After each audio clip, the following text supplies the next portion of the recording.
You want it? We have it. The hottest mortgage and real estate strategy broadcast in the nation. A Smarter Way Home with your host, Danielle Boote and Victor Bals. 50 years combined experience, ranked in the top 1% in the nation for home loan originations 2020. Promise to expand your knowledge, utilizing creative mortgage financing and home buying strategies. Build a bridge for a better quality of life.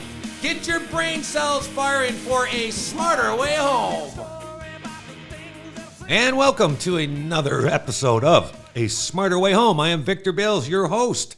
20 years plus mortgage experience, and we discuss modern mortgage strategies and home buying solutions for both real estate professionals and consumers alike. And today, my hostess with the mostest, Mrs. Danielle Boote. How are we today? Good morning, Victor. I'm doing okay. How are you? It is getting cold out here in Detroit. It is a little chilly. Late October, and I am definitely wearing a jacket, and we definitely need to turn the heat up. You need to reprogram the heat. It did turn it on. Okay. It's on. Okay. Set at 73. My wife's got our house set at 66. All day? Yeah. Oh. It's cold. She says, wear a sweatshirt. Walk up and down the stairs. Do some, vacuum or something. Oh, that's awesome. Yeah, yes. Okay. So, so I have the turbulence at home, but we also have the turbulence in the real estate and mortgage market. What are we talking about here today, Danielle? So you and I were chatting outside the show and thought that this would be a relevant topic to bring up, but the importance of a good relationship between a lender and a realtor, how that impacts the total transaction, and how it can benefit a buyer or a seller for that matter. Well, we have seen, one of the stories that we have heard time and time again is we'll sometimes pick up clients that have been looking for houses for a year or more, very unsuccessful in their strategies in getting offers accepted in this market. Okay, so the past couple of years, we have seen houses that are priced well get multiple bids and go for over asking price in many, many cases. I think Livingston County's average for the last 12 months was that homes sold between about 104 and 105% of listing. Mm-hmm. Which a little bit over is not bad, but I have heard of homes go 50, 75, 100,000 over list price, which then really makes it difficult for the buyers. Now, the market is shifting, which we can talk about today, but how does a realtor or a buyer, you leverage that lender to help them be in the most competitive situation possible? I think it always boils down to education. And I have said that my entire career. An educated buyer, an educated seller, and an educated realtor can help make magic in putting people in the right homes at the right time for the right reason. Right, and what we have now with the shifting market, it is October 22. In January of 22, these interest rates were down 3.25%, 3.5%. And what we have are these home buyers or home sellers even discussing, hey, I would like to sell my house, but I'm at 3.5%. It's a hard pill to swallow to sell my home and go into a mortgage near 7% and sometimes over 7%. So what I'm seeing is the market that is still selling, and these people are not rate conscious, they are objective conscious, and that's the 5 markets that never go away. I have to downsize. I have to upsize. I'm getting a divorce. I have to relocate, or there was a death in the family. Yep. Those are the markets that never go away. And I believe in this higher interest rate market that is what is sustaining the sales right now. I'm seeing fewer and fewer buyers saying, hey, I want that house. Let's go buy it. Mm-hmm. They are concerned about the higher interest rate environment. All the tea leaves that you and I are reading and all the financial circles that we run in, it says, yes, we are in a very turbulent time here in this last quarter of 22, but this is the dark before the dawn, is what we're seeing. So how does someone compete in a higher interest rate environment?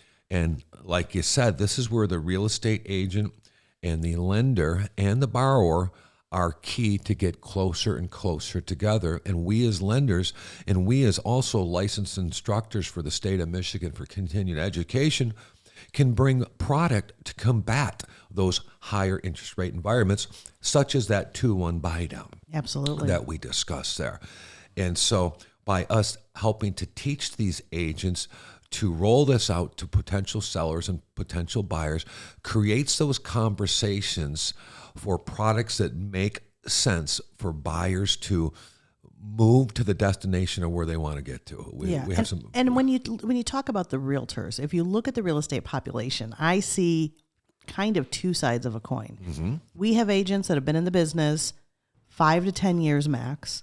And we have realtors that have been in the business 20 plus years. Mm-hmm. And whether you are an experienced agent that's been doing this for decades or you're a newer agent, we are talking about topics that we have not dealt with in 20 plus years. Mm-hmm. So even for a very experienced agent, we might mention something that you go, oh my God, I remember that from the 90s or the 80s, or the early 2000s. But the newer agents have not even heard about this stuff. So they need to stay current and realize that, hey, we've got a lot of tools in the lending toolbox. We're going to dust some of them out right now, bring them current, but we need the real estate agents' kind of participation in understanding what's going on. And whether it's their listing or their buy side, they need to explain it to the sellers. Because if the sellers don't understand what's going on and aren't willing to participate, for instance, in something as important as seller concessions right now to help buyers in this market, then, we're going to have a hard time putting the pieces of the puzzle together. And those are going to be the listings that are stale. Right. They're going to be probably overpriced. With a non-flexible seller, they're not going to sell. And it doesn't mean that somebody doesn't want the house, but these buyers are being squeezed enough that they know that, hey, they're going to need a little bit of help, whether it's to structure a buy down, and even in some of the lower price ranges, we get buyers that can do the down payment and the closing cost, but they can't do discount points right now, which almost in many cases people have to pay depending on market conditions. Right. And with these higher rates, a lot of our buyers have been kicked to the curb just because they chose to go to the curb because they say that the affordability is going out the window. I can't afford this right now. Or they just don't want to deal with it right now. Most people that we've called, buyers that we had pre-approved just to say, hey, it's October. Are you still looking what's going on? 90% of the buyers are telling us they're waiting until the spring. Wait until the spring. Yes. And some of that reason may be to the unknown of some of the product availability that is out there. Mm-hmm. And you and I, 20 years ago, used the 2-1 buy down. And it's a great product. And remember, people, I've always said there's not a bad mortgage in the world. They are all tools in a toolbox. Right. It is our job to educate you to become a craftsman on how to utilize that product for that objective. So how do we get the conversations to the buyers, to the real estate agents, and to the sellers to let them know that there are products to combat this current situation? Well, what do? We do social media posts. We do a podcast. Yeah. We get out on a weekly basis or a monthly basis and do a lot of Con Ed for the realtors. Right. Yeah. So we did just get Con Ed approved with the state of Michigan on a 2-1 buy down. Yep. For a legal and a elective. A legal and elective, for 2-hour Con Ed. And so the realtors need to stay educated and current in the market, and not that it's the realtor's job to understand the financing, but that's where that partnership comes into play. Absolutely, and it's critical. For any real estate agent out there listening, please give us a call and schedule your continued education on this 2-1 buy down product. They are wonderful products. They are wonderful conversation makers, and it can help you to outpace your competition with more knowledge of more product. Mm-hmm. Now, we were talking earlier this morning, actually, because we've been following Barry Habib of MBS Highway all year. We had him on the show, what was it, last year? Earlier this year, something like that. And he's been pretty darn accurate on his predictions. For 20 years. So what he is saying right now is we expect inflation to peak by the end of November, correct? Yeah. Once we drop off last year's numbers, we're going to see inflation peak in November, and at that point, hopefully things will level out. The increasing interest rates will settle down, and then not that they're going to drop overnight. We're not saying that, but if we just get the market to level out, we may be able to, get some people to realize that, hey, we're not totally out of the market. Let's keep an eye on it and be ready to jump when we're ready. Yeah, because so I was actually watching Barry Habib this morning, and he was going over the CPI, that is the Consumer Price Index, which basically measures inflation month over month from a year ago. And actually, the feds are going to speak on November 2nd, and the CPI index comes out on November 10th. And with the current or the recent rise of rates on the Fed prime rate, that is starting to take effect, and it's starting to slow consumer spending. So they expect inflationary measurements to come in a little lower than it did last year in October, and that should be an indication that the inflation is going down, and that's when we believe rates will start falling. His predictions are that by about March or April, we should see maybe 5%, maybe a little under here. And that's what. Yeah, that would be significant. Yes, because we were just talking about, home buyer buy-in today or a seller at 3.5%. Has a hard pill to swallow at 7%, Right. but maybe at 5%, that buyer may get off the fence and start to buy. So we see right now, I think this is the dark before the dawn. Yes, I agree. The other thing too, for serious buyers out there, if you're very serious about buying, don't stop looking, because here's what's going to happen. And I have heard this from Barry as well as multiple other national news and financial sources. The demand for housing is not gone. Okay. Oh, it's still there heavy. It is very strong. So for the buyers that step aside and wait on the sidelines until March, we're going to be back to a situation where prices are going up. There's going to be multiple bids on properties. And we did see this. We've seen this cyclically. When rates come down, everybody will jump out of the woodwork to go, okay, let's go find a house. And there's only so many houses on the market. And if sellers are rethinking their strategies right now, they're also going to be waiting, So if you're lucky enough to find a house, this is where the financing strategies come into play. You will be better off buying now in the next 3, 4, 5 months and refinancing in the future Before the frenzy comes aboard, especially for lower end buyers. You're not going to compete. Most first time home buyers cannot compete against cash offers, increased sales prices, over asking appraisal guarantees, things of that nature. Yeah, because you spoke of, it's very few and far between that you're going to find a lender that will not charge discount points to get an interest rate.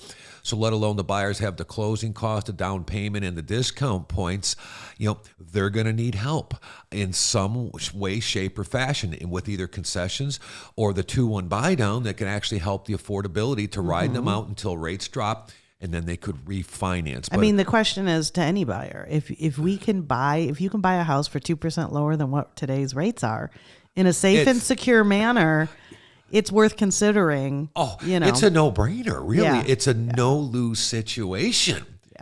Yeah. So I just think it's so important that the real estate agent get with the lenders and understand the tools to combat this, and really have those objection handlers, and to buyers to understand that this is really a kind of a no-brainer, and there's zero risk to these type of loans, and it allows you to get into home ownership now before that buying frenzy starts. January 1st? Correct. Yeah, it could. We've seen that happen before. So again, nobody's got a crystal ball. We sure wish we did. I don't know. I think we got kind of, maybe not crystal, but it's kind of a plastic ball. Yeah, because it's like the magic 8 ball. Yeah, well, we got our thumb to the pulse a little bit closer than the normal consumer or the real estate agent, because we watch this market, and we've been doing this 20 years. I am concerned about the rates, but I see the silver lining in this as well. So people still bought houses when they were 18%. Yeah. Okay, they still did. Why? And was there creativity back in the 80s? Absolutely. People did land contracts back then. They did assume they had, sometimes they assumed mortgages, which is still kind of a thing out there. Any government loan right now could be assumable. But what I have heard is it's not a quick process. I think that would take 60 or 90 days. I actually had a realtor call me on that. Formal assumptions. Yeah. So there is something as a formal assumption that if you have an adjustable rate mortgage or a government-backed mortgage, FHA, VA, they may be assumable.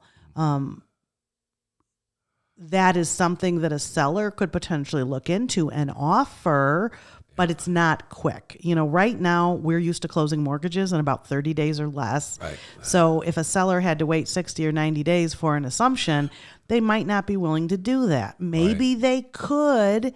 Like I've had a few people call me about divorce situations. That could be a potential good assumption situation. A family purchase, family purchasing another family member's home, that could also be an option. Again, not that I think that is going to be normal in a traditional real estate sense because it's just too long. But back when we did assumptions in the 80s, if you had to wait 6 months to close a loan, nobody questioned it because nothing was fast. Absolutely. Back then. It's funny because read a report yesterday. Barry Habib was talking about this, that mortgage applications are down at a 25-year low. Mm-hmm. Refinances are down 86% from a year ago. And when we look from 25 years ago, well, I think that was 1997, okay, when I bought my first home here in Livingston County. 7 3/8 was my rate. Yeah. And where are we at today? Right around 7 3/8, And I truly believe that people who have been paying attention to the market for the last couple of years, thinking of buying and selling, are still stuck on the pandemic rates of 3 1/4. I'm waiting for rates to drop. That's a fluke. Yeah. To me, that was a fluke. We've never seen them in 50 years. It's not a fluke. The government, the Federal Reserve bought mortgage-backed securities to stabilize the market. They have and never stimulate the economy. Correct. They've done it before in times of trouble, but they have never done it to the extent in which they did in the last 2 years. Because of the pandemic, because of the inflation rate, because of unemployment going through the roof, they had to help out, and it worked. It worked great. Well, it did. But, hindsight being 2020, it was probably too low. Yeah. You know what I'm saying? Maybe if we would have kept rates at 4%, then we wouldn't see this big of a swing. Yeah. Now, if I've been a homeowner for long enough to know, and I refinanced, I think, all of the properties that I own in the last couple years. So I have interest rates lower than I've ever had in my entire life. But I knew that in all of pretty much my real estate situations, I'm in a hold situation. I'm not selling anything anytime soon. Right. So I knew that was a once in a lifetime opportunity. Some buyers that are jumping into the market right now that have not been following the market the past 2 years don't know any better and aren't going to complain. It is what it is. They're ready to buy a house. They want it now. Let's go if they can find one. It's funny you say that because I had a client come in last week, get pre-approved for a mortgage, and they ask, what's rates? I go, well, God, they're right near 7%. They go, oh, okay. That's cool. Exactly. That's cool because they weren't looking 3 years ago, 2 years ago, so they didn't know rates were there. This is normal to them. But on the same token, I have a client that I just pre-approved who has been pre-approved for a year or two. Okay. His initial pre-approval was for $275,000. He is now down to about 210, 220 max. Because of the rates. Because of the difference in rates. And he was like, well, why? I don't understand, Danielle. I was approved for $275. So I had to explain to him. He's looking in an area where the taxes are high, rates are much higher. And he was like, well, and I'm like, well, you should have bought 2 years ago. Yeah. And that's anybody that's buying now or doesn't buy now, I'm still going to say to you in 2 years, you should have bought 2 years ago. Absolutely. Right? Because the housing shortage is not going to go away. The demand is going to be there. Now, could buyers be a little picky? Absolutely. We've talked before about condition, right? The condition of your home and what you have done to it is going to impact what you can get. If you've lived in a house for 30 years and didn't update things, you're not going to get top dollar for it. Right. You know, paint, flooring, bring a real estate professional in. Let them help coach you on where you need to get your house in the best condition to sell for top dollar. Or they'll price it accordingly based on its current condition if you can't improve it. You know, all of those things matter. Yeah, but it's a crazy market. So, you know, I guess our advice is really to any potential home buyer, get pre-approved. Yes. Do a face-to-face meeting with your lender. Understand the products we have to combat any situation. Get out there. Get some tough skin. Understand the market. If you don't want to buy, don't buy. But don't let that stop you from getting educated. And if you are a seller, if you have a house to sell, it is equally as important. You know, most people that have been in homes 5-6 years or more have at least $100,000 in equity. Okay. In my entire career, I have never seen so many people that walk away with $100,000 to $200,000 or more in profit on the sale of their home. That is a tremendous opportunity to plan for your future, invest in your future, but you have to look at everything. It's not just saying, well, I'm going to walk away with $100,000, I'm going to put $100,000 down on my house. No, let's look at it and help structure and improve your financial security, your lifestyle, you know, while you can with this big move, and do it before you go out looking for homes. Because, I mean, there's people that their homes are free and clear and they're out looking for homes, but they're not going to list their house and be a cash buyer, right? They're going to need some unique strategies to get them ready to buy and then sell or whatever is right for them. But almost anybody that is a seller, it's almost more important for them to be pre-approved and to come up with the right strategies. You know, it's almost like, okay, you got $100,000 equity in a house. Yeah, I'm going to go buy a house. Well, would you take that $100,000 and just open up the Wall Street Journal and pick a stock and say, I'm going to put $100,000 on that one? Correct. Yeah. No, chances are you'd probably do a little research. Yes. I would. Yeah. I know that. Yeah. You know, so, and that's where the sellers are talking to the real estate agents. And even if you're selling and you're going to buy another home, you need to speak with a lending professional to set up the overall financial strategy. We don't care about closing your loan. We care about you post-closing and where it's going to leave you financially. Right. We don't want to make a house broke. No, and we can, you know, it's hard, and we've discussed this before, but it's hard to strategize with people on a Sunday afternoon when we do not have any of their documents. If that's the first call that we get that says at 3:00 on Sunday, I fell in love with the house and I got to have a pre-approval by 5:00 tonight. Well, we don't have time we can do a pre-approval that quickly or a pre-qual. We cannot do a thorough analysis of everybody's planning and get them ready so that they can decide what they're going to do. You know, we've seen a lot of people, you know, over the years, I've seen this where, you know, a couple may say, hey, let's go driving around and looking at houses this weekend. Yes, yeah. And then they call the sign and say, oh my God, we fell out. We got to put an offer in, but there's no pre-planning, no nothing. Mm-hmm. And that's where things could, I'm not going to say blow up, but could go astray and maybe not know or understand all the elements that could hurt you or help you in the proper planning. Exactly. And that's where education comes in. Yeah. You know, so Danielle, what would be your words to any real estate professional or potential home buyer or seller out there as we wrap up this show? Well, I think the big focus, and we've talked about it this year, but it's even going to be more important next year.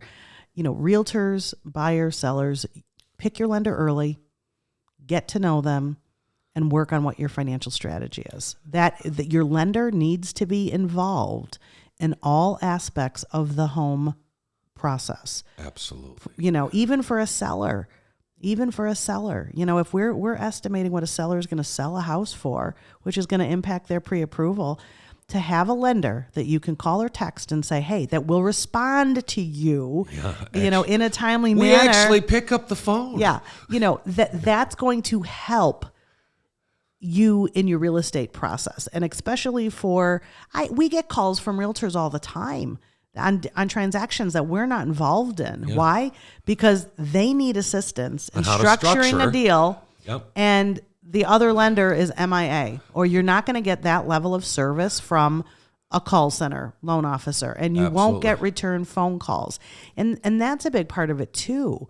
You know, if you're a seller, and let's say you got 4 offers coming in on your house, yes, you now have to decide on one.